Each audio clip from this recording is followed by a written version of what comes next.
Mexican flour tortillas are about the easiest and simplest thin flatbreads you can make. All you need are a few ingredients, a rolling pin or something like it, and a heat source. With food prices increasing, why not save a little and make them yourself?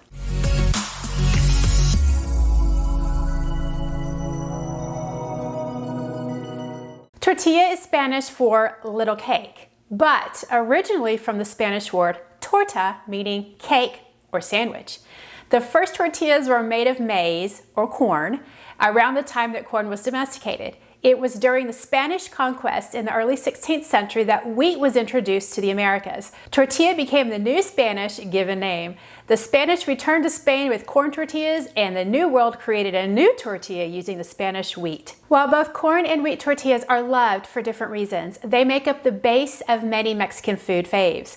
Let's delve into my homemade flour tortilla version that's great eaten by themselves or used in your favorite flour tortilla dishes. For the ingredients, you'll need all-purpose flour, baking powder, salt, vegetable shortening, and water. You don't actually need the baking powder, but in this recipe, I like the tenderness and lightness that this little leavening provides, so I do add it to my recipe. For sake of ease, I prefer to use my stand mixer, but you can do all of this by hand using your hands in a bowl or using a spoon. It's whatever is the easiest for you. So in a bowl, you're gonna add 420 grams, and this is 3.5 cups of all-purpose flour. Add 1.5 teaspoons of baking powder and 1.25 teaspoons of salt. And then give your dry ingredients a quick whisk. If you're using a machine, just attach a paddle. We're gonna start with the paddle and then move to the dough hook. And you're going to start the machine on low. If you're doing this by hand, just use a spoon or use your hands. You're going to add 6 tablespoons, which is 77 grams of vegetable shortening. Lard is traditional here instead of shortening, so if you have access to that, then by all means, go for it. We're just going to mix the shortening in until it's nice and blended, and you're going to notice little pieces like pie dough. After a couple of moments, then take a quick look at your flour mixture. And notice the shortening is all blended in. You could probably use a pastry cutter here too if you wanted to. So it should all be blended, no big chunks of shortening. All right, we're gonna switch to our dough hook. And this is where you would probably wanna use a spoon to stir if you're not using a machine. And then you would move to kneading with your hands here in a few moments. With the machine on low and our dough hook attached, we're gonna slowly pour in 250 milliliters of warm water. I just put in the microwave for 30 seconds and it's just the right temperature. It should be just warm. We're gonna knead this for 5 minutes. If you're doing this by hand, just knead on a work surface. And we want the dough to become soft and it should pull away from the bowl. Add additional tablespoon flour or water if you need to in order for the dough to be nice and soft. And you can increase the speed up to medium. After 5 minutes of kneading, notice how nice and supple that dough looks. It's nice and soft. It's not sticky. It's not dry. It's just right. Gather your dough, put it in the bowl, or if you're kneading by hand, and then we're just gonna cover it. We're gonna let it rest for 30 minutes. You could cover this with plastic wrap or a towel. Now, minimum 30 minutes. You can leave this actually in the fridge. You can make this the day before you want to roll and bake them, and that is fine too. I've done that and that works just as well. After your minimum of 30 minutes, you're going to go ahead and lightly flour a work surface, and we're going to take our dough and not knead it, but just put it in a nice little log so that we can sort of equally cut it into 10 equal pieces. This dough makes 10 large tortillas, about 75 to 76 grams each. You can weigh it or just eyeball your cuts. Or 20 small tortillas, that'll be about 37 to 38 grams. Divide these however you see fit. I find it easy just to get a rough estimate by cutting in half and then getting 5 from each side. I'm making 10 large tortillas, so I have 10 equally sized rounds here. You wanna make a ball, and I found the easiest way to do this, a smooth ball, and it just makes it easier to roll out when it's in a ball, is I just like to create a clean surface on my board, just move the flour aside so that we have a nice friction. Take one of your dough rounds and then just with your hand cupped to the edge of the ball, slide it toward you, and the friction, if you don't have too much flour on there, the friction will smooth the ball out and give you a nice round top. And there's one ball. So I'm gonna do the same for all of mine. Notice how that friction of the board smooths that ball out. Gets rid of the creases.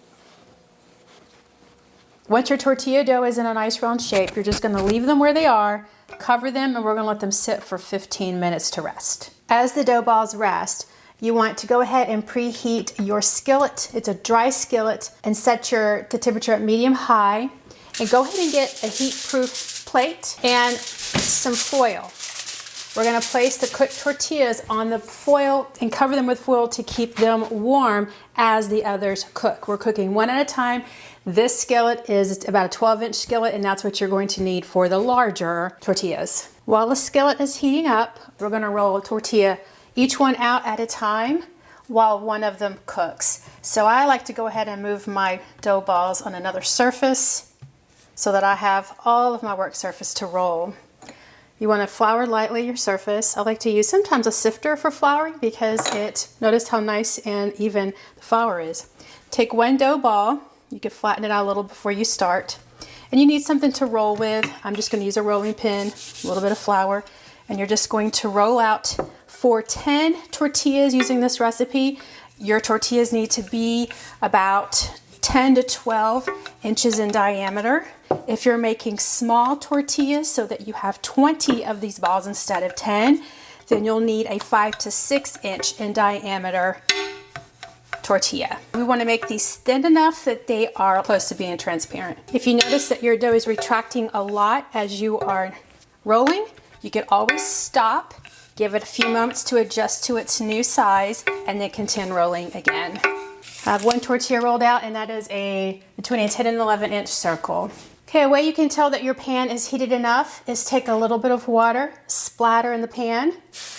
Notice that sizzle? That tells us that our pan is hot enough. We're going to adjust the temperature as we go of the skillet, but we're going to start out hot. If it's burning and you're getting black spots instead of brown before it needs to cook all the way through, then you need to turn your heat down. Your tortillas should be soft and pliable and foldable. If it's not, it's too hard, that means your temperature is too low. We're gonna cook each tortilla a minute on one side, then flip it and cook it for about another minute or so on the other side. Just check it.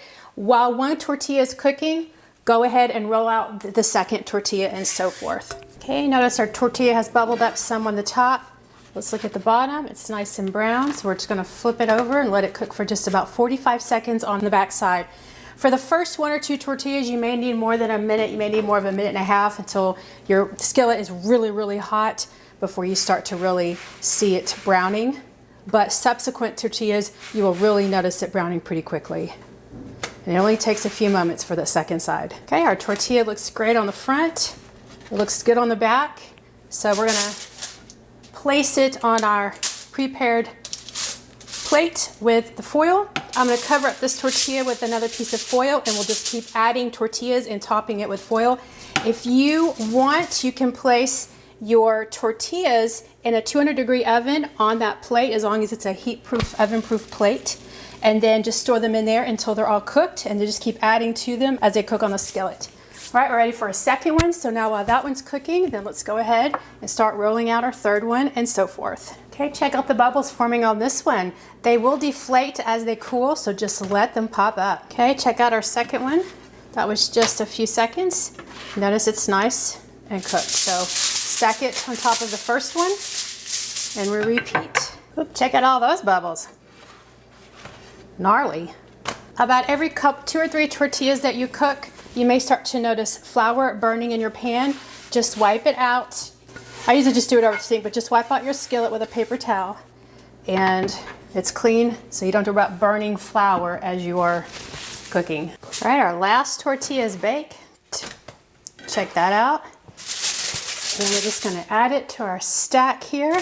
And now we're ready to eat. Notice all of our nicely baked tortillas. They all came out really good. I think you may notice that very first one, until you find the right temperature, it might not be quite as foldable. It might not be the color that you want so much, but after you get that first one done, think of that one as your dummy one, and then all the rest should be exactly the way you want it. And let's tear into it and see what it looks like. Okay, notice the layers as I tear into this tortilla. You can see little pockets, And let's see if we can get a better tear so we can see the inside. Look at that. Even with the layers, you can tear the layers apart almost. And the reason why these tortillas are flaky like this is because of the shortening. So the shortening, just like with a pie crust, it creates pockets, and as the shortening melts, then you see it forms the layers. That is a good looking soft tortilla. You can use these flour tortillas for any recipe that calls for soft taco tortillas, like burritos, enchiladas, fajitas, quesadillas, tacos, wrap sandwiches, or even cut and bake to make tortilla chips. I got a video coming out on that one pretty soon.